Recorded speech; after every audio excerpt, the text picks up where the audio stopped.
Assalamualaikum and hi to Professor Madaya Dr. Johaini binti Jabar. My name is NURUL An-Nisa. My title of the research is Green Entrepreneur related with ESG and business sustainability. Today I want to talk about green entrepreneurship. According to Shattergers 2060 and Myanmar 2023, green entrepreneurship means creating businesses that focus on being environmentally friendly while also making a profit. These businesses use eco-friendly practices like renewable energy and sustainable supply chain ESG criteria.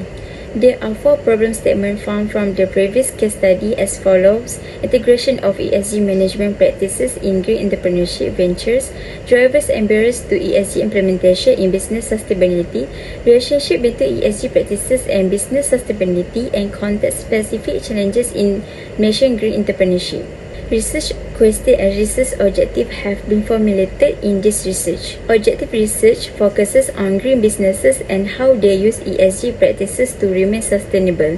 First, look at example of green businesses that use ESG practice successful. Second, to discuss what help and what make it hard for businesses to use ESG practices. Third, to see how this practice to work in Malaysia, focusing on these unique challenges and opportunities there. Literature review focuses on green entrepreneurship ventures and ESG integration. Find businesses in Malaysia focus on environmental sustainability and see how they use ESG practices in their operation.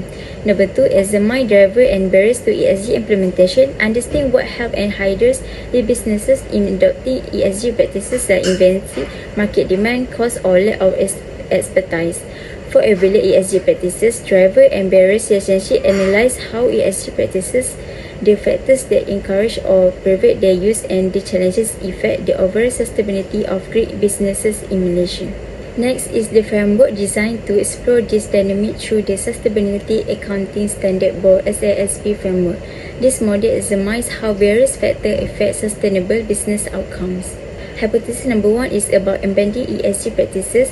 Number 2, achieving business sustainability.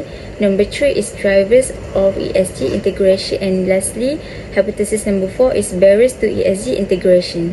This study looked at how green business in Malaysia use ESG practices to stay sustainable.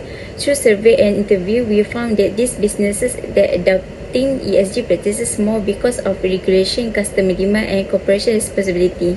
But they also face challenges like high cost and lack of awareness. The study suggests we need better policy and education to support sustainable business practice. Next is research methodology, research design, research instrument, data resources, sample and location of the research. The first is exploratory, to know the cause and effect the relationship between variables in this research. Then the research instrument is the survey. Next is sample and location based on Craigie and Morgan 1917. The 350 sample will be taken from the green entrepreneur and the area will be in Melaka. Our data resources will be primary data from questionnaire and research data from general and internet.